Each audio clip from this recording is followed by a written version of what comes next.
আসসালামু আলাইকুম ওয়া রাহমাতুল্লাহি ওয়া বারাকাতুহু। নাহমাদুহু ওয়া নুসাল্লি আলা রাসূলিহিল কারীম, আম্মা বা'দ।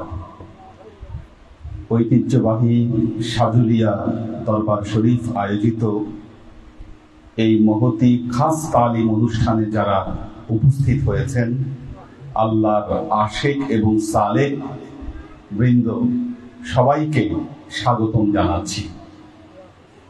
খুব গুরুত্বপূর্ণ একটি অনুষ্ঠানে আপনারা উপস্থিত হয়েছেন। আমাকে আলোচনার বিষয় দেওয়া হয়েছে সোহবতের ফজিলত অর্জনের উপায়, বা সোহবতের কি ফজিলত আছে। দেখুন, সাজুলিয়া তরিকা এটা এই উপমহাদেশের অন্যতম একটি তরিকা। আর এই চাঁদপুরে অবস্থিত সাজুলিয়া দরবার শরীফ, আপনারা যারা এই দরবার শরীফের সাথে জড়িত দীর্ঘদিন যাবৎ, আপনারা জানেন যে কোরআন এবং সুন্নাহর উপর প্রতিষ্ঠিত একটি দরবার এই সাজুলিয়া দরবার শরীফ। সোহবতের যে ফজিলত, এই কথা বলবার আগে আমাদের কিছু জিনিস আলোচনায় আনা দরকার। আপনারা জানেন এই পুরো বাংলাদেশ, এখানে ইসলাম এসেছে কাদের মাধ্যমে? আপনারা একটু বলেন তো, কাদের মাধ্যমে? ওলি আউলিয়াদের মাধ্যমে এই পুরো বাংলাদেশে ইসলামের আবাদ হয়েছে। সর্বপ্রথম আনুষ্ঠানিকভাবে এই বাংলাদেশে ইসলাম আসে 1205 খ্রিস্টাব্দে। কত খ্রিস্টাব্দে? 1205 খ্রিস্টাব্দে আনুষ্ঠানিকভাবে, রাষ্ট্রীয়ভাবে ইসলাম এই বাংলাদেশে প্রবেশ করে ইখতিয়ার উদ্দিন মোহাম্মদ বিন বখতিয়ার খিলজি। আপনারা নাম শুনেছেন কিনা? ইখতিয়ার উদ্দিন মোহাম্মদ বিন বখতিয়ার খিলজি 1205 খ্রিস্টাব্দে যখন বাংলাদেশে আসেন, এই বাংলাদেশে তুর্কি শাসন প্রতিষ্ঠিত হয়। কিন্তু এর বহু আগে থেকে ওলি আউলিয়ারা এই বাংলাদেশের মাটিতে এসেছেন, তারা এখানে ইসলাম প্রচার করেছেন। মানুষ যেন মুসলমান হয়ে যায় এই উপমহাদেশের, তারা নিরলস পরিশ্রম এখানে করে গিয়েছেন। যার প্রমাণ হচ্ছে নেত্রকোনায় আল্লাহর একজন ওয়ালি শুয়ে আছেন, তার নাম হচ্ছে শাহ কমরুদ্দিন রুমি, শাহ সুলতান কমরুদ্দিন রুমি। উনি হচ্ছে নেত্রকোনায়। উনি বাংলাদেশে এসেছিলেন 400 হিজরি শতকে, বহুত আগে। 400 হিজরি শতকে উনি শাহ সুলতান কমরুদ্দিন রুমি তিনি বাংলাদেশে এসেছেন। চিন্তা করে দেখেন, যখনও কোনো মুসলমান শাসক বাংলাদেশে আসেনি, সেই সময়ে আল্লাহর একজন ওয়ালি ইসলাম প্রচার করার জন্য বাংলাদেশে চলে এসেছেন। আপনারা বগুড়া গেছেন কেউ?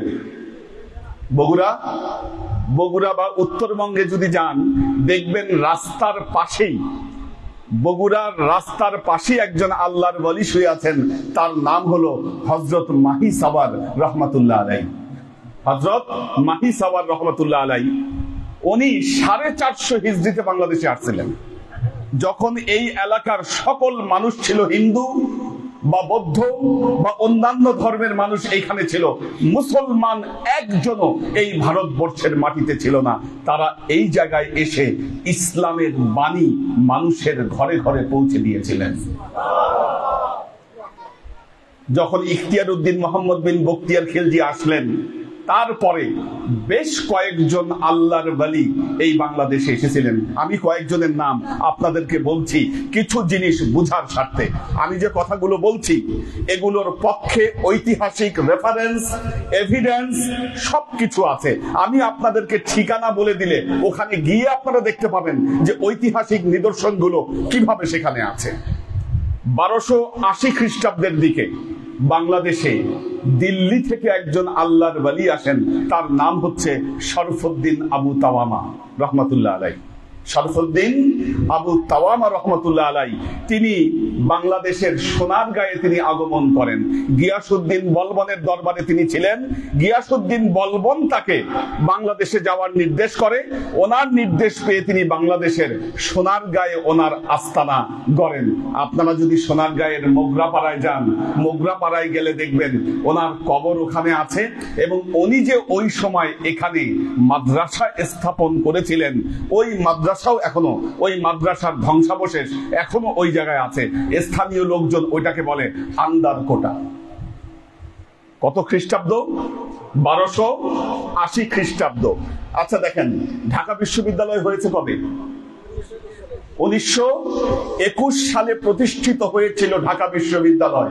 কিন্তু বাংলাদেশের প্রতিষ্ঠিত সর্বপ্রথম বিশ্ববিদ্যালয় এখানে প্রতিষ্ঠা করেছিলেন শরফুদ্দীন আবু তাওয়ামা রহমতুল্লাহ আলাইহি। কত সালে? 1280 খ্রিস্টাব্দে। কোথায় 1921 আর কোথায় 1280 খ্রিস্টাব্দ? ওলি আউলিয়াদের অবদান আপনি চিন্তা করে দেখেন। বাংলাদেশের সর্বপ্রথম বিশ্ববিদ্যালয় প্রতিষ্ঠা করেছিলেন শরফুদ্দীন আবু তাওয়ামা, এবং এই দেশে প্রতিষ্ঠিত বিশ্ববিদ্যালয়ের সর্বপ্রথম ভাইস চ্যান্সেলর ছিলেন শরফুদ্দীন আবু তাওয়ামা রহমতুল্লাহ আলাইহি। তিনি ইরান থেকে অসংখ্য বই এই বাংলাদেশে নিয়ে এসেছিলেন এবং এখানে তিনি ওই মাদ্রাসা প্রতিষ্ঠা করেছিলেন। হাজার হাজার শিক্ষার্থী তার মাদ্রাসায় পড়তো। এরপর এসেছিলেন আমাদের ইব্রাহিম দানেশমান নামে আরেকজন আল্লাহর ওলি এসেছিলেন। এর পরবর্তীতে আপনারা জানেন যে হযরত শাহ পরান রহমতুল্লাহ আলাইহি, হযরত শাহ জালাল রহমতুল্লাহ আলাইহি, হযরত শাহ আলী রহমতুল্লাহ আলাইহি, হযরত শাহ মাকদুম রহমতুল্লাহ আলাইহি, একে একে নাসিরউদ্দিন সিপাহসালার রহমতুল্লাহ আলাইহি, তারা একে একে এই বাংলাদেশে আসেন। ওনারা এই বাংলাদেশে এসে এমন এক দৃষ্টান্ত স্থাপন করলেন, এক আজব দৃষ্টান্ত। কেমন? পৃথিবীতে যত জায়গায় মানুষ ইসলাম প্রচার করতে গিয়েছে, ভারতবর্ষে বাংলাদেশে যত দ্রুত ইসলাম স্প্রেড করেছে, ছড়িয়ে গিয়েছে, পৃথিবীতে অন্য কোথাও এই দৃষ্টান্ত দেখতে পাওয়া যায় না। পারস্য হয়েছিল, ইসলাম ছড়িয়ে পড়েছিল।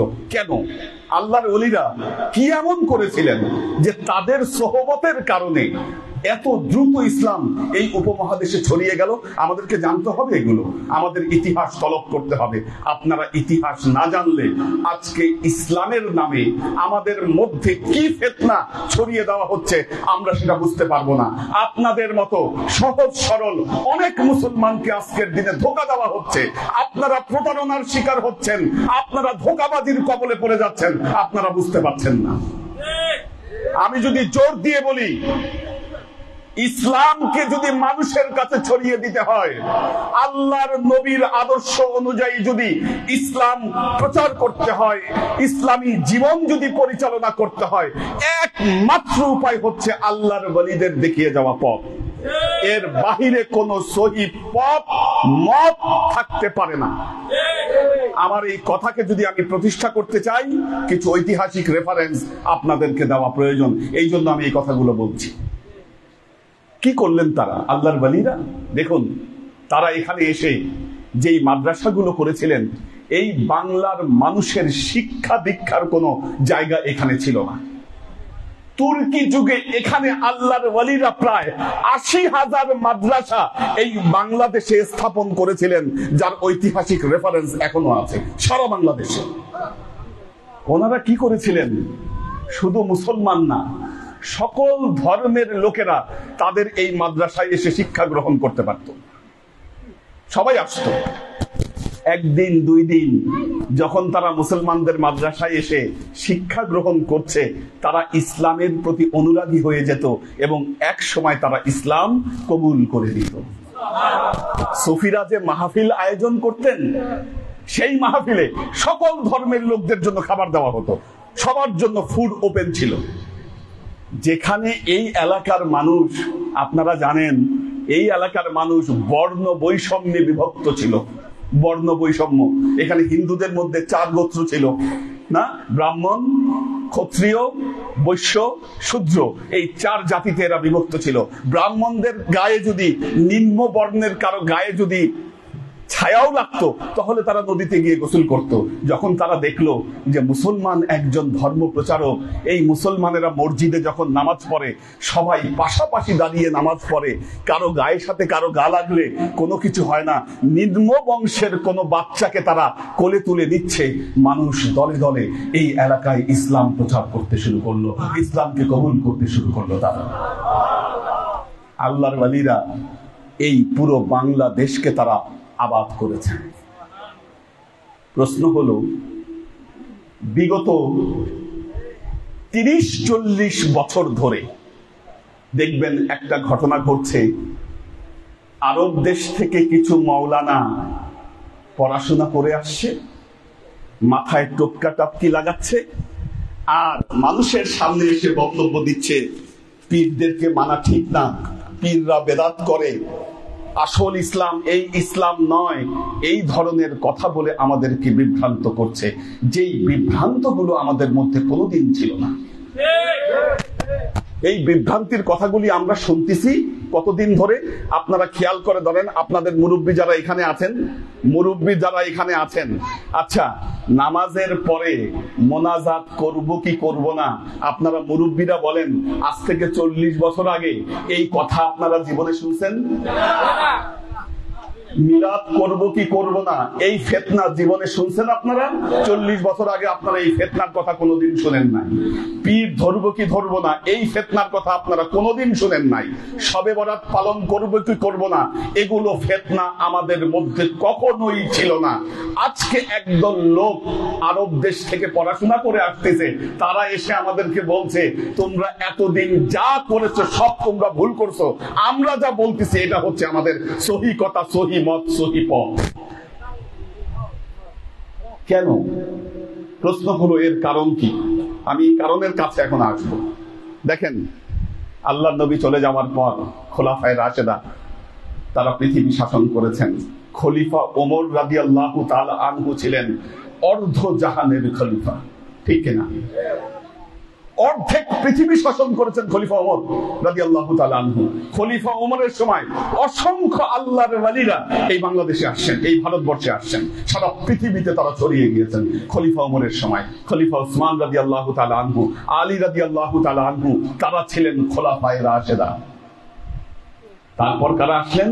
উমাইয়ারা। 150 বছর শাসন করেছেন উমাইয়ারা। এনাদের শাসন আমলে ইহুদি, খ্রিস্টান, এখন যে পশ্চিম বিশ্ব, মুসলমানদের ভয়ে তারা থরথর করে কাঁপত।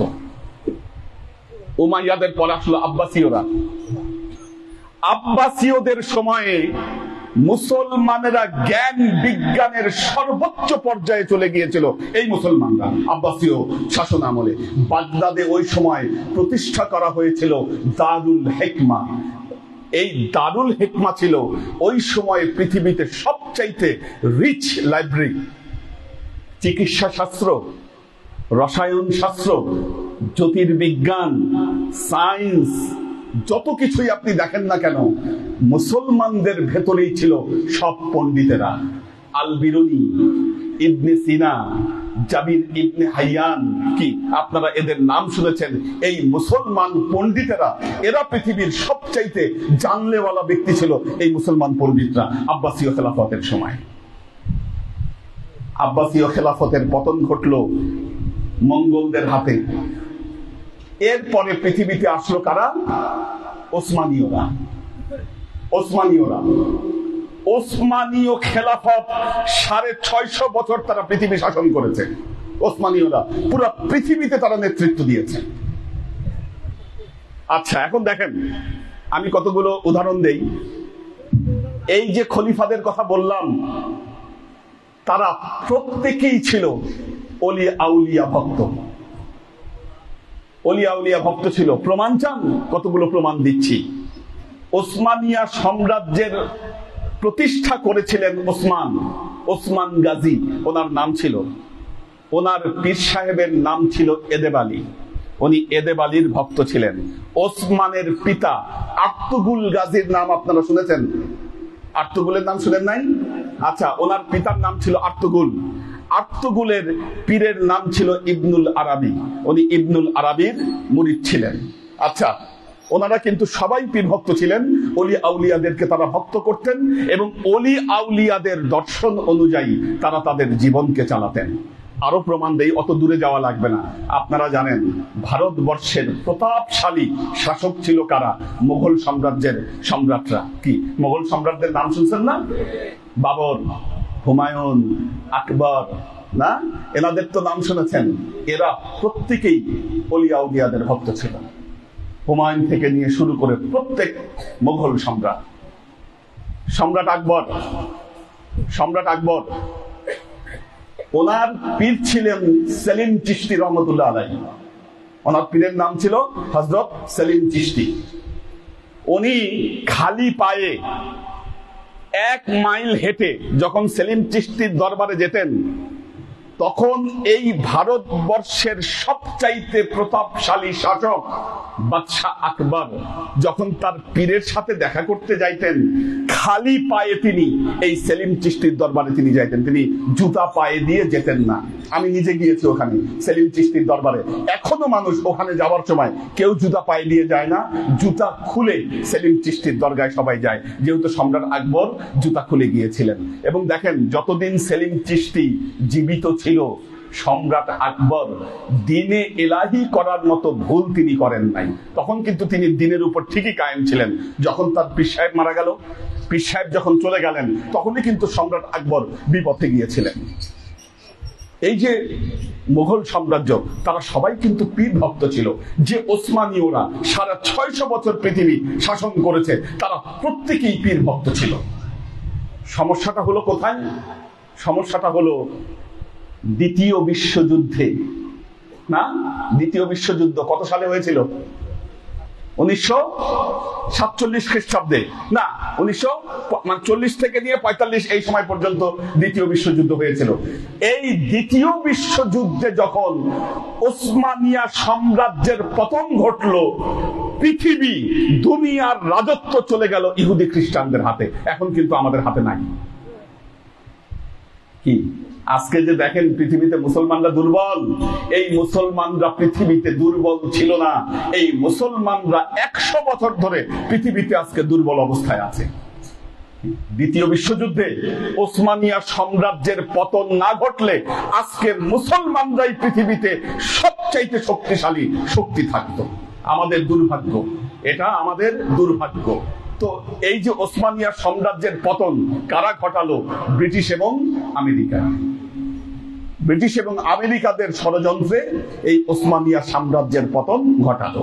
দেখেন, ব্রিটিশ এবং আমেরিকানরা দেখলো মুসলমানদেরকে যদি শাসন করতে হয়, আমার কথা মনোযোগ দিয়ে শুনেন একটু, মুসলমানদেরকে যদি শাসন করতে হয়, তাদেরকে ডিভাইড অ্যান্ড রুল, মুসলমানদের মধ্যে যদি বিভিন্ন মতামত যদি তৈরি না করা যায়, এদেরকে যদি বিভক্ত না করা যায়, তাহলে মুসলমানদেরকে শাসন করা যাবে না। আমাদের দ্বিতীয় কেবলা বাইতুল মুকাদ্দাস, দ্বিতীয় কেবলা মসজিদুল আকসা, আমরা এই দ্বিতীয় বিশ্বযুদ্ধের পর আমাদের হাতছাড়া করলাম। এটা আমাদের হাতছাড়া হয়ে গেল। ওখানে ব্রিটিশরা তাদের উপনিবেশ গড়ল এবং ইসরায়েল রাষ্ট্রের তৈরি দ্বিতীয় বিশ্বযুদ্ধের পরেই হয়েছিল। এগুলো আমাদের জন্য দুর্ভাগ্য, এগুলো আমাদের জন্য দুর্ভাগ্য। দ্বিতীয় কেবলা তো আমাদের হাতেই ছিল। আমাদের মুসলমানদের কেবলা, মূল কেবলা বাইতুল্লাহ। এই বাইতুল্লাহ তো আর দখল করতে পারবে না, বাইতুল্লাহ তো আর দখল করতে পারবে না। আপনারা একটা কাজ করবেন, ইন্টারনেট তো এখানে সবারই আছে, ইন্টারনেট আছে না? একটা জিনিস লিখে সার্চ দিবেন, Lawrence of Arabia. Lawrence of Arabia লিখে সার্চ দিলে দেখবেন ওই সময় ব্রিটিশরা একজন ব্রিটিশ গুপ্তচরকে বাংলাদেশে পাঠিয়েছিল। এই বাংলাদেশ না, সরি, ওই আরব দেশে একজন ব্রিটিশ গুপ্তচরকে আরব দেশে পাঠিয়েছিল। তার উদ্দেশ্য ছিল কিভাবে এই অটোমানদের হাত থেকে বাইতুল্লাহকে উদ্ধার করা যায়। এই ব্রিটিশ গুপ্তচর সৌদি আরবে এসে এখানকার গোত্রগুলোকে একত্রিত করে তারা একটা বিপ্লব তৈরি করে এবং এই বিপ্লবের মাধ্যমে এই অটোমানদের হাত থেকে আমাদের এই বাইতুল্লাহকে বা কেবলা ভূমিকে তারা তাদের হাতে নিয়ে যায়। এবং তাদের পুতুল সরকার আজকে আমরা যে বলি সাউদিয়া আল আরাবিয়া, সাউদিয়া আল আরাবিয়ার নাম তো সাউদিয়া আল আরাবিয়া ছিল না, আরব দেশের নাম ছিল আল হেজাজ। হেজাজ বলতো সবাই, মক্কা ভূমি বলতো, আজকে সেটার নাম হয়ে গেছে সৌদি আল আরাবিয়া। করালো কারা? ব্রিটিশরা, আমেরিকানরা। ব্রিটিশ আমেরিকান কি আমাদের বন্ধু? আমাদের বন্ধু ভাবার কোন কারণ আছে? পবিত্র কোরআনে আল্লাহ বারবার বলেছেন যে তোমরা ইহুদি এবং খ্রিস্টানদেরকে তোমরা বিশ্বাস করবা না, তাদেরকে তোমরা বন্ধু হিসাবে তোমরা গ্রহণ করবা না। আল্লাহ পবিত্র কোরআনে অনেক জায়গায় এই কথাটা বলেছেন। দেখেন, আমরা না জানার কারণে মনে করতেছি সৌদি আরবে যাই হচ্ছে তাই মনে হয় ইসলাম। আলে সৌদ ক্ষমতায় আসার পরে মদিনা আর আসার আগের মদিনার মধ্যে অনেক পার্থক্য আছে, অনেক পার্থক্য আছে। আজকে দেখবেন বাংলাদেশে এক ধরনের লোক, তারা মাযহাবের বিরুদ্ধে কথা বলেন। কি বলেন? কি মাযহাব বলতে কিছু নাই। কাদের প্রোডাকশন এরা? কাদের প্রোডাকশন? এই ব্রিটিশ আমেরিকানদের প্রোডাকশন হচ্ছে এরা। আপনারা জানেন ওসমানীয়দের সময়ে বাইতুল্লাহ 4 মাযহাবের আলাদা আলাদা ইমামতি হতো, নামাজ হতো সেখানে। আজকে মানুষের কাছে এসে বলতেছে, আরে মিয়া সৌদি আরবে তো কোনো মাযহাব নাই, সৌদি আরবে মাযহাব নাই তো আমরা মাযহাব মানবো কেন? সৌদি আরবে কবে মাযহাব নাই? আপনারা ইতিহাস তলব করেন। আজকে মুসলমানদেরকে ধোঁকা দেওয়া খুব সহজ হয়ে গেছে, কারণ আমরা মুসলমানরা ইতিহাস চর্চা করি না। ইতিহাস সম্পর্কে মুসলমানদের সন্তানরা কেউ কিছু জানে না। এই জন্য একদল লোক আরব দেশ থেকে পড়াশোনা করে আসতেছে, লম্বা জব্বা মাথায় টপকা টাপকি লাগায় আপনাদের কাছে এসে যাই বলতেছে আপনারা তাই বিশ্বাস করছেন। এটা বিশ্বাস করার কোনো কারণ নাই। মাযহাব কবে থেকে নাই? আপনি এই ইতিহাস আপনি দেখুন কবে থেকে নাই। আমাদের ভেতরে এসে বলতেছে আমরা যা করতেছি সব বেদাত। আচ্ছা, একটা জিনিস বলি, কেউ যদি বলে ভাই আপনার কোরআনে সমস্যা আছে, নাউজুবিল্লাহ, মানবেন? আপনি মানবেন? আচ্ছা, কোরআনের কথা এখনো বলার সাহস পায় নাই, সামনে পাবে। আমি বলে রাখতেছি আপনাদেরকে কেন পাবে। কারণ আপনারা জানেন ভারতবর্ষে কয়েকদিন আগে কতগুলো এই চেষ্টা করা হয়েছে মুসলমানদের মধ্যে যে কোরআনের কিছু কিছু আয়াত বাদ দিতে হবে, যেটা চায়নাতেও করা হয়েছে। চায়নার ওই ঘরে তারা বলেছিল কোরআন নতুন করে লিখতে হবে, এই কোরআনের কিছু কিছু আয়াতের মধ্যে সমস্যা আছে বলতিছে, এখনো মুসলমানদের মধ্যে প্রকাশ্যভাবে বলা শুরু হয় নাই। আচ্ছা, তাহলে দেখেন কিছু মানুষ যে বলে ফেলেছে আপনার হাদিসে সমস্যা আছে, বলছে কিনা? কিভাবে বলেছে? বলতিছে আপনারা যে হাদিসগুলোর উপর এতদিন আমল করতেন, তারা এসে বলতিছে এই হাদিসগুলা জয়ীফ। জয়ীফ মানে কি? দুর্বল। দেখেন কত বড় বাটপারি। আমি বলতেছি আপনাদেরকে, বাটপারি কেন? তাদের মতের পক্ষে যত হাদিস আছে এই হাদিসগুলাকে তারা সহিহ বানিয়েছে, তাদের মতের বিপক্ষে যত হাদিস আছে এই হাদিসগুলাকে তারা জয়ীফ বানিয়েছে। যেই শাস্ত্রের ভিত্তিতে কিছু হাদিসকে সহিহ বানিয়েছে, কিছু হাদিসকে জয়ীফ বানিয়েছে, এই শাস্ত্রকে বলা হয় আসমাউর রেজাল। কি? হাদিসের রাবি যারা, তাদের ভিত্তিতে কিছু হাদিসকে তারা সহিহ বলতিছে, কিছু হাদিসকে তারা দুর্বল বলতিছে। আচ্ছা, কিভাবে দুর্বল বলতিছে? যেমন ধরেন আমি একজন বিশ্ববিখ্যাত স্কলার, যিনি হাদিস গবেষক, তার নাম আমি কোট করছি, নাসিরউদ্দিন আলবানী। নাম শুনেছেন আপনারা? শেখ নাসিরউদ্দিন আলবানী। উনি জন্মগ্রহণ করেছেন 1934 খ্রিস্টাব্দে বা তার আগে পরে। জন্মগ্রহণ করলেন কবে? 1900। খেয়াল করে দেখেন, শেখ আলবানী জন্মগ্রহণ করেছেন 1934 খ্রিস্টাব্দে। তিনি একটা বই লিখেছেন। তিনি কতগুলো বই লিখেছেন?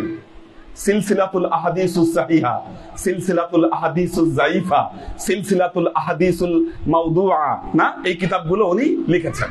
আচ্ছা, এখন দেখেন কিছু হাদিসকে তিনি জয়ীফ বলছেন। কেন জয়ীফ বলছেন? খেয়াল করে দেখেন, একটা হাদিসের সব সনদ ঠিক আছে, সব স্তরের সনদ ঠিক আছে, হাদিসটি মারফু হাদিস। এখন উনি বলতেছে এই হাদিস জয়ীফ। কেন জয়ীফ? একটা বড় কোশ্চেন। দেখবেন উনি বলতেছে হাদিস জয়ীফ হয়েছে এই কারণে হাদিসের রাবি যিনি ছিল উনি দুর্বল ছিলেন। কে দুর্বল ছিলেন? হাদিসের রাবি, যিনি হাদিসটা এই যে কিতাব লিখেছেন ওনার কাছে যিনি বর্ণনা করেছেন এই স্তরের কোন একজন রাবি দুর্বল ছিলেন। 1930 সালে জন্মগ্রহণ করা একজন ব্যক্তি তিনি তার কিতাবের মধ্যে লিখতেছেন যে 1500 বছর আগে যিনি এই হাদিসটি বর্ণনা করেছেন তিনি ভুলে যাইতেন, তার দুর্বলতা ছিল, এই জন্য হাদিস জয়ীফ। আমরা এটা বিশ্বাস করে নিছি, যেহেতু এত বড় পণ্ডিত তার কিতাবে এই কথা লিখছেন আমরা এটা বিশ্বাস করছি। আমাদের তো এটা গবেষণা করতে ক্ষমতা নাই যে আসলে কি। আপনি বলেন আমার পক্ষে কি আজকে বলা সম্ভব যে 1000 বছর আগে যেই লোকটা ছিল এই লোকটা কথা ভুলে যাইতো? এই কথা লেখা হয়েছে এই কিতাবগুলোর ভেতরে, এবং এই কথাগুলো লিখে অনেক হাদিস কাজকে জয়ীফ বানায় দেওয়া হয়েছে। এবং এই যে এই ফিতনাগুলো আমাদের এই দেশে যারা ছড়াচ্ছে, আপনারা জানেন আহলে হাদিস নামে একটা নতুন একটা গ্রুপ আজকে বের হয়েছে বাংলাদেশে। তারা শুধু হাদিস মানে এবং হাদিসের উপর আমল করতে চায়, তারাই এই কথাগুলোকে প্রতিষ্ঠিত করবার চেষ্টা করা হচ্ছে। আমি জানি না যে তাদের মধ্যে এখানে কেউ আছেন কিনা। যদি থাকেন দরকার পারলে আমাকে চ্যালেঞ্জ করেন, আমি যদি কোনো ভুল কথা বলে থাকি আপনাদের চ্যালেঞ্জ দিতে আমি রাজি। ভুল করছেন আপনারা, আপনারা ভুল করছেন কেন? নিজেদের অজান্তে আপনারা ভুল করছেন। আপনাদেরকে ধোঁকা দেওয়া হচ্ছে, কিন্তু আপনাদের উপরে আসা ধোঁকা আপনারা বুঝতে পারছেন না, এই জন্য আপনারা ভুল করছেন। দেখেন কিভাবে ধোঁকা বুঝতে পারছেন না। আপনারা জানেন প্রতি বছর বাংলাদেশ থেকে অনেক আলেমদেরকে, অনেক মেধাবী ছেলেপেলেদেরকে স্কলারশিপ দিয়ে মদিনা ইউনিভার্সিটিতে নিয়ে যাওয়া হচ্ছে, মক্কার উম্মুল কোরা বিশ্ববিদ্যালয়ে নিয়ে যাওয়া হচ্ছে। নিয়ে গিয়ে তাদেরকে কি শিখানো হচ্ছে? তারা কি শিখতেছে? নবী। আপনারা তো মদিনা শুনলেই মনে করতেছেন আরে সর্বনাশ, মদিনা, সোনার মদিনা, আমার প্রাণের মদিনা। কিন্তু সোনার মদিনা আর প্রাণের মদিনা, দ্বিতীয় বিশ্বযুদ্ধের আগে আমার সেই সোনার মদিনা আর তারপরের সোনার মদিনার মধ্যে কি পার্থক্য? এটা কি আপনারা কোনোদিন চিন্তা করেছেন? তার আগের যে বাইতুল্লাহ আর এখনকার যে মক্কা বা আরব দেশ, পার্থক্য কোথায় চিন্তা করেছেন? আপনারা যারা হজে গিয়েছেন আপনারা জানেন যে মক্কার পাশেই যে জেদ্দা, সেখানে আমেরিকান সৈন্যদের ঘাঁটি গাড়া হয়েছে। দেখেছেন কেউ আপনারা? আমেরিকান সৈন্যদের ঘাঁটি সেখানে গাড়া হয়েছে। এটা কোন ইসলাম? নবী কি বলেছে এই কথা বলতে? তাহলে কি নবীর ইসলামের উপর তারা আছে? আজকে পৃথিবীতে মদ ইম্পোর্ট করা হয়, শরাব। একটা তথ্য দিচ্ছি আপনাকে, সবচেয়ে বেশি শরাব ইম্পোর্ট করা হয় সৌদি আল আরাবিয়াতে। কেন ইম্পোর্ট করা হয়? কারণ তারা মদ প্রোডাকশন করে না। কারণ সৌদি আরবে তো মদ প্রোডাকশন করার নিয়ম নাই, কিন্তু আমেরিকান সৈন্য যারা ওখানে আছে তাদের তো মদ খাওয়া দরকার। মদ না খাইলে তো তাদের একদিনও চলে না। কি এই যে লক্ষ লক্ষ বিদেশি সৈনিকদের জন্য তারা প্রতি বছর যে মদ ইম্পোর্ট করে, এই ইম্পোর্টের পরিমাণ পৃথিবীতে সবচেয়ে বেশি তারা মদ ইম্পোর্ট করতেছে। এটা কি নবীর ইসলাম? কি আপনারা যদি 1450 বছর বা 600 বছর বা 400 বছর বা আপনারা 150 বছর আগেও মক্কা মদিনার সাথে যদি বর্তমান মক্কা মদিনাকে তুলনা করেন, হবে না। কারণ বৈশ্বিক রাজনীতির বিরাট পরিবর্তন ঘটে গেছে। ইসলামকে বুঝতে গেলে আপনাকে ইতিহাস বুঝতে হবে, রাজনীতি বুঝতে হবে, নহলে আপনি মানুষের ফাঁদে পা দিবেন। তাহলে এখন প্রশ্ন হলো, পীর সাহেবরা তাহলে কি করছেন? পীর সাহেবদের দায়িত্ব কি? আমাদের আল্লামা সাজুলি সাহেব উনি কি করছেন? আল্লামা রুহুল্লাহ সাজুলি, ওনাদের দায়িত্বটা কি? ওনাদের কি দায়িত্ব? আচ্ছা দেখেন, কিছু মজার মজার কথা বলি, আমার ভাবতে মাঝে মধ্যে খুব হাসি লাগে। যারা আপনাদেরকে স্বপ্ন দেখায় ইসলামী রাষ্ট্র প্রতিষ্ঠা করব, কি শুনতে খুব ভালো লাগে না? না জিহাদ করব, পলিটিক্স করব, ইসলামী রাষ্ট্র প্রতিষ্ঠা করব। আরে পীর সাহেবরা কি করে? পীর সাহেবরা তো এগুলো কিছুই করে না। মনে করতে পারেন আপনারা? দারুণ স্বপ্ন আপনাদেরকে দেখাচ্ছে, রাষ্ট্র প্রতিষ্ঠা করব। আমার প্রশ্ন, কোরআনের কোথাও রাষ্ট্র ব্যবস্থার কথা বলা আছে? দেখাতে পারবেন? রাষ্ট্র বানিয়েছে কারা? আজকে সারা পৃথিবীকে বর্ডারে বর্ডারে বিভক্ত করেছে কারা? করেছে এটা কারা করেছে? আজ থেকে 200 বছর আগে আপনি যদি আমেরিকা যাইতে চাইতেন, আপনার কোনো পাসপোর্ট লাগতো? ভিসা লাগতো? পৃথিবীতে পাসপোর্ট কারা বানিয়েছে, ভিসা কারা বানিয়েছে? এই ইহুদি খ্রিস্টানরা। কি আধুনিক গণতন্ত্র? কি আমরা ডেমোক্রেসির কথা বলি, গণতন্ত্রের কথা বলি। গণতন্ত্র কাদের মতবাদ? কি ইসলামী মতবাদ? যদি ইসলামী মতবাদ না হয়, আপনি ডেমোক্রেসিক রাজনীতি করবেন, ডেমোক্রেটিক রাজনীতি করবেন, আর মানুষকে স্বপ্ন দেখাবেন যে আপনি ইসলামিক রাষ্ট্র কায়েম করবেন। আপনি তো ধোঁকাবাজি করছেন মানুষের সাথে। তাহলে কোরআনে কি বলা হয়েছে?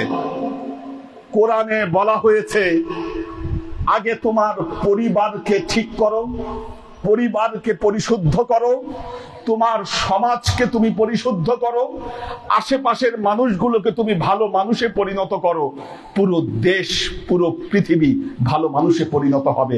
মুহাম্মদ রাসূলুল্লাহ সাল্লাল্লাহু আলাইহি ওয়াসাল্লামের মিশন ছিল এটাই, তার ভিশন ছিল এটাই। আল্লাহর নবী মানুষগুলোকে সোনার মানুষে পরিণত করে দিয়েছিলেন। দেখবেন পৃথিবী পুরো শান্তিতে ভরে গিয়েছিল। খলিফা ওমরের সময় খলিফা ওমর সাদকা নিয়ে মানুষের দ্বারে দ্বারে ঘুরছেন। সাদকা কবুল করার মতো কেউ নাই, যাকাত নেওয়ার মতো কেউ নাই। বাড়ির দরজা জানালা খুলে সবাই ঘুমোতে পারছে। আমরা কি আজকে বাড়ির দরজা জানালা খুলে আমরা ঘুমোতে পারি? কেন পারি না? পারি না হচ্ছে এই যে ভালো মানুষের অভাব। ভালো মানুষ নাই, যে জন্য দেখা যাচ্ছে আমি ইসলাম পালন করছি, ইসলামের নামে জীবনকে ব্যয় করে দিচ্ছি, ইসলামী লেবাস ধারণ করেছি, কিন্তু এই লেবাসের ভেতরে আমার অস্তিত্বকে আমি ভালো মানুষে পরিণত করতে পারিনি। বিরাট অভাব এই জায়গাটায়। এই জায়গাটায় বড় একটা অভাব যে আজকে সমাজে ভালো মানুষ নাই। সমাজের মানুষ যদি ভালো না হয়, আপনি মনে রাখবেন, যতই ইসলামের কথা বলেন না কেন, যতই আপনি ইসলামের দাওয়াত মানুষের কাছে দেন না কেন, আপনি ইসলাম প্রতিষ্ঠা করতে পারবেন না। এই জন্য আল্লামা ইকবাল একটা কথা বলেছিলেন। তিনি তো পশ্চিমা বিশ্বে পড়াশোনা করেছেন। তিনি বলেছেন, আমি পশ্চিমে গিয়েছি, সেখানে আমি ইসলাম দেখিনি, কিন্তু মুসলমান দেখেছি সেখানে। কেন? কারণ মুসলমান তো দাবি করে একজন মুসলমান উনি সত্য কথা বলবে, একজন মুসলমান কথা দিয়ে কথা রাখবে, একজন মুসলমান আমানতদারি ঠিক রাখবে।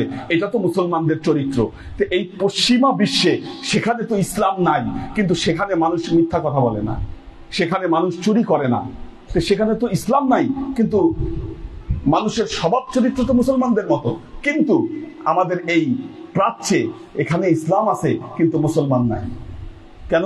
কারণ এই জায়গার মানুষেরা মিথ্যা কথা বলে, এই জায়গার মানুষেরা আমানতের খেয়ানত করে, এই জায়গার মানুষেরা মানুষের সম্পদকে হরণ করে। তাহলে এই জায়গাগুলোকে ঠিক করার কি উপায়? বাংলাদেশে ওলি আউলিয়ারা সারা পৃথিবীতে মনে রাখবেন, তারা ঠিক এই কাজটাই তারা করেছেন। তারা মানুষের ভেতরের জগৎকে তারা পরিবর্তন করে দিয়েছেন। এই জন্য মৌলানা রুমি বলতেছেন, হারকে খাদ হাম নশীনাত বখোদা গো নশীনাত বহুজুরে আউলিয়া এক জামানা সোহবতে ব আউলিয়া বেহতারাজ সাদ সালতো আতে বীরিয়া। মৌলানা রুমি বলতেছেন, হারকে খাদ হাম নশীনাত বখোদা গো নশীনাত বহুজুরে আউলিয়া। কেউ যদি আল্লাহর সান্নিধ্যে যেতে চায়, কেউ যদি চালা যাবো নাকি আজানটা শেষ হোক না? আচ্ছা, তো আর কতক্ষণ আছে সময়? আচ্ছা, আর আমি 15 মিনিটের মধ্যে একটু শেষ করছি। দেখুন দেখুন, মৌলানা রুমি বলতেছেন যে ব্যক্তি আল্লাহর সান্নিধ্যে যেতে চায় তার একমাত্র উপায় হচ্ছে সে যেন আউলিয়া উলিয়াদের সান্নিধ্যে চলে আসে।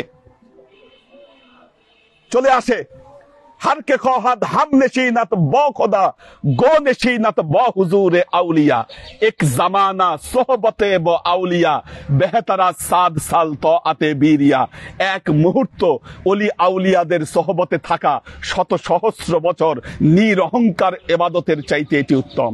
মাওলানা রুমি বলতেছেন, গারতু খারো সঙ্গ মার মার শাবি চুনবে সোহবতে দিল রাসি গোহার শাবি। তুমি যদি ধুলি কণা হও, তুমি যদি মাটি হও, তুমি যদি পাথর হও, ওলি আউলিয়াদের সোহবতে এসে বসো, তুমি সোনার মানুষে পরিণত হবা।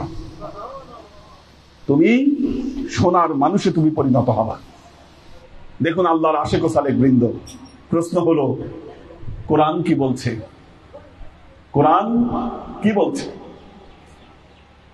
আল্লাহ সূরা তাওবায় বলছেন, يا أيها الذين آمنوا اتقوا الله وكونوا مع الصادقين।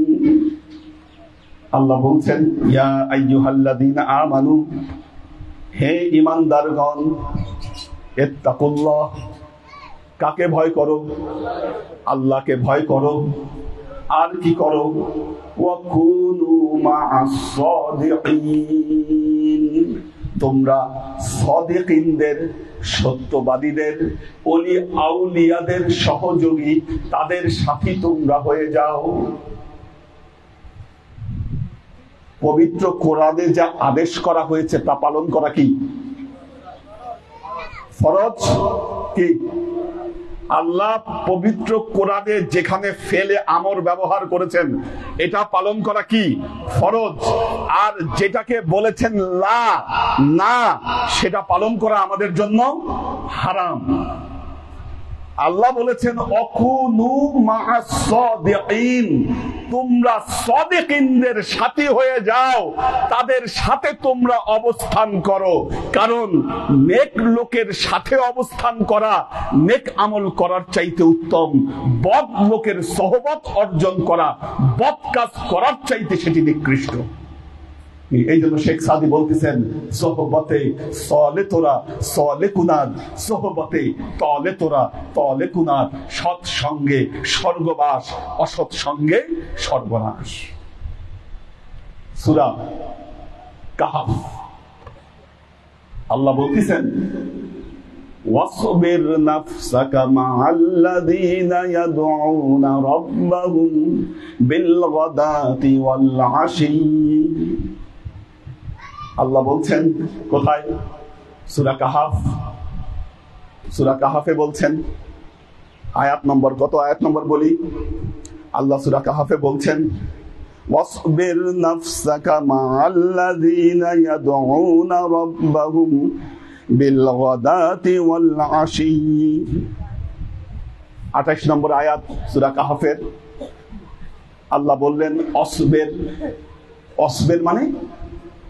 অসবের মানে কি? সবর থেকে, সবরের ফেলে আমর।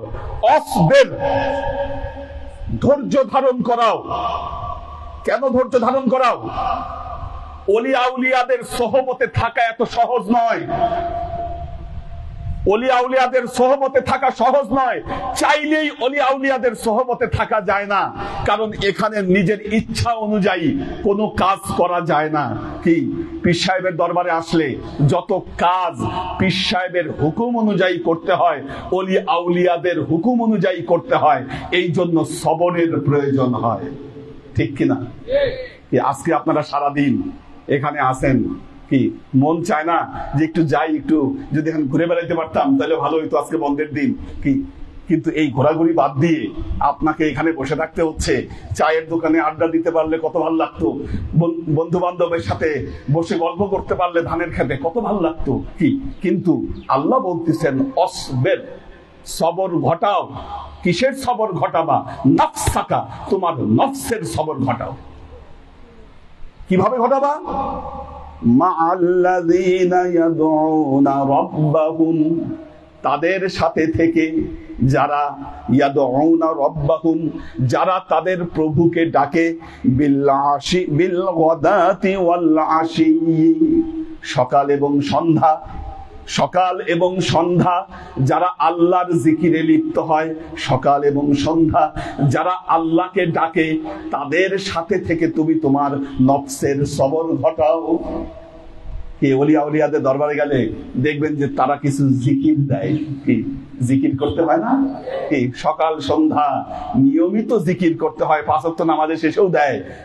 তো এই যে সকাল এবং সন্ধ্যা, দিনে এবং রাতে যারা আল্লাহকে ডাকে, তাদের সঙ্গে থেকে তুমি নফসের সবর ঘটাও। তাইলে দেখেন, আমি আপনাদেরকে বলবো, যারা পীর মানতে চান না, পীরের বিরুদ্ধে কথা বলেন, তাদের সামনে সূরা কাহাফের এই 28 নম্বর আয়াতটা খুলে দিয়ে তাদেরকে জিজ্ঞাসা করেন, ভাই আপনি তো পীর মানেন না, বিশ্বাস করেন না, আপনার জীবনে কোনো মুর্শিদ নাই, তাহলে আপনি কোরআনের এই আয়াতের উপর আপনি কিভাবে আমল করছেন? কি একটা গুরুত্বপূর্ণ কোশ্চেন না এটা? জিজ্ঞাসা করেন এই আয়াতের আমল, সূরা কাহাফের এই আয়াতের আমল তিনি কিভাবে করছেন। আল্লাহ তো বলেছে যে তাদের সাথে থাকতে হবে, যারা সকাল সন্ধ্যা আল্লাহর জিকির করে, তাদের সাথে থেকে নফসের সবর ঘটাতে হবে। দেখেন আল্লাহ আরো বলতেছেন, ইউরিদুনা ওয়াজহাহু, এই জিকিরের বিনিময়ে তারা কি চায়? তারা কি চায়? আল্লাহর আল্লাহর সন্তুষ্টি তারা চায়। এই যে আপনারা কষ্ট করছেন, কি চান আপনারা? আল্লাহকে চান না? আল্লাহর সন্তুষ্টির জন্য এখানে আপনারা এসেছেন। দেখেন একেবারে খাপে খাপে মিলে গেছে।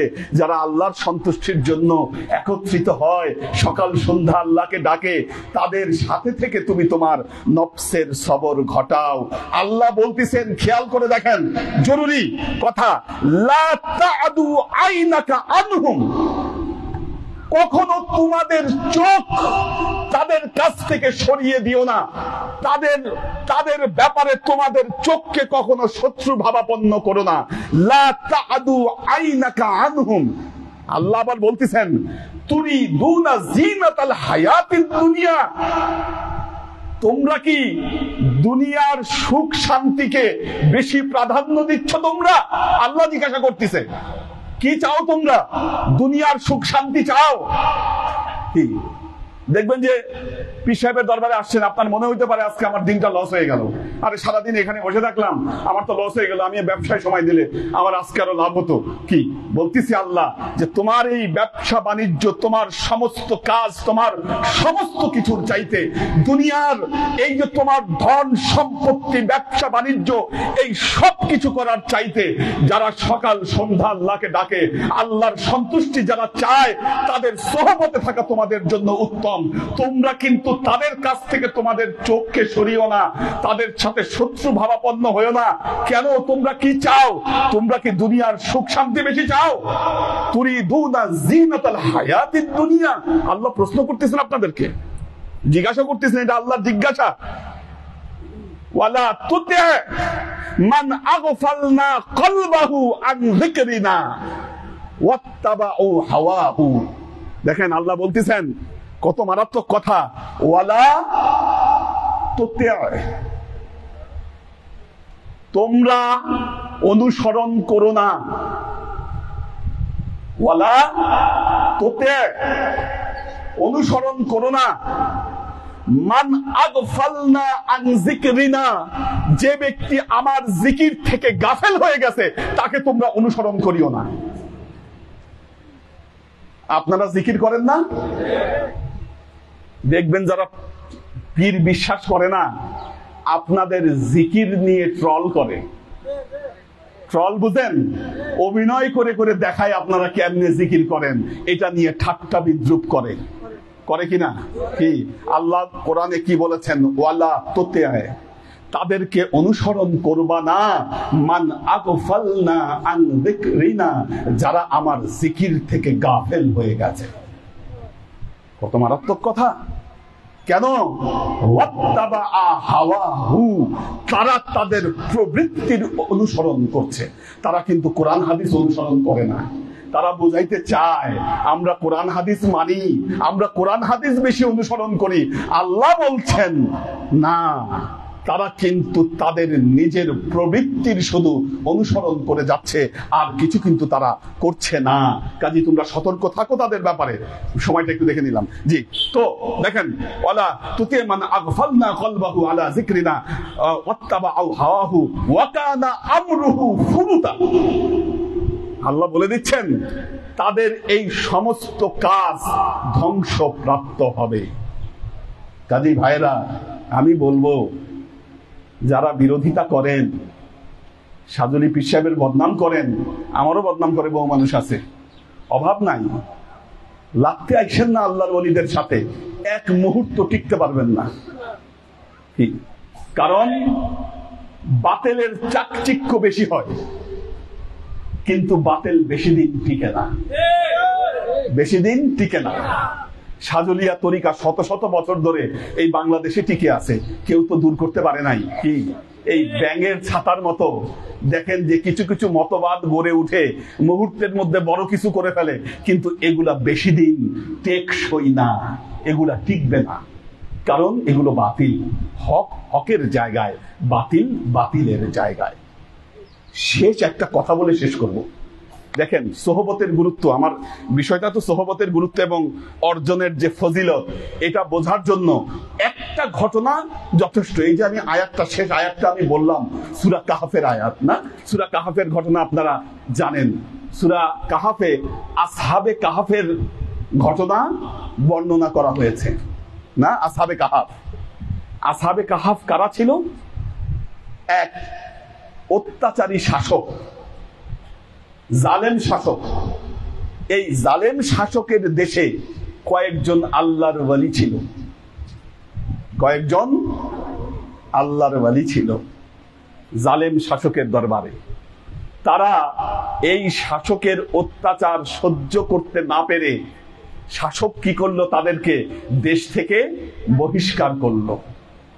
দেশ থেকে বহিষ্কার করার কারণে ওনারা দেশ থেকে চলে যাচ্ছে, তাদেরকে রাজা বের করে দিয়েছে দেশ থেকে। একটা কুকুর ওনাদের সাথে সাথে যাচ্ছে। কোরআনে আসছে ঘটনা, কুকুরের ঘটনা কোরআনে আসছে। কোরআনে কিন্তু আল্লাহ যাদের কথা বলেছে খুব সতর্কতার সাথে বলেছে। এত মেয়ে পৃথিবীতে, শুধু হযরত মারিয়াম আলাইহিস সালামের নাম আল্লাহ কোরআনে বর্ণনা করছেন। 1,24,000 পয়গম্বর, মাত্র 25 জনের নাম আল্লাহ কোরআনে নিয়ে আসছেন। তার মধ্যে এই কুকুরের ঘটনা আল্লাহ কোরআনে বলছেন। এই কুকুর কি করতেছে? ওই আল্লাহর ওলিদের সাথে সাথে কি করতেছে? তারা ওই পিছন পিছন শহর থেকে বের হয়ে আসতেছে। হাদিসের বর্ণনায় এসেছে যে কুকুর যেন না আসে ওনাদের সাথে, ওনারা কুকুরটাকে তাড়াই দিতে চাইলেন, কিন্তু কুকুর গেল না, ওনাদের পিছে পিছে গেল। ওনারা যে গুহার মধ্যে ঢুকে গেলেন, এই গুহার বাহিরে এই কুকুর 2 হাত এইভাবে দিয়ে বসে তাদেরকে পাহারা দিচ্ছে। এই কুকুর,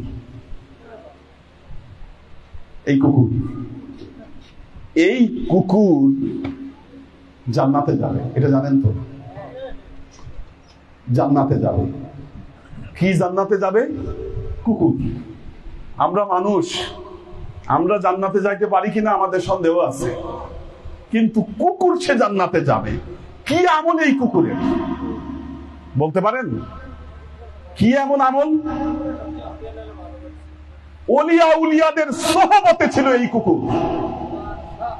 একমাত্র ওলিয়া উলিয়াদের সোহবতে একটা কুকুর যদি জান্নাতে যেতে পারে, আপনারা যারা আল্লাহর আশেক এবং সালেক আছেন, আমি বিশ্বাস করি যদি ওলি আউলিয়াদের সোহবতে আপনারা লেগে থাকতে পারেন, ইনশাআল্লাহ জীবনে আপনাদের মুক্তি মিলবে। এজন্য কবি হাফিজ বলেছেন, ববি সজ্জত রঙ্গিন কুন গরত পীর মুগাত গোয়াত কে সালেক নবওয়াত রাহ ওয়া রসমে মনজিলহা। তোমার পীর যদি বলে তুমি তোমার জায়নামাজকে শরাব দিয়ে রঙিন করে দাও, কারণ তোমার মুর্শিদ জানেন যে তোমার পথ কোথায় শেষ হয়েছে, তোমার পথ কোথায় গিয়েছে, এটা তোমার মুর্শিদ ভালো মতো জানেন। কাজেই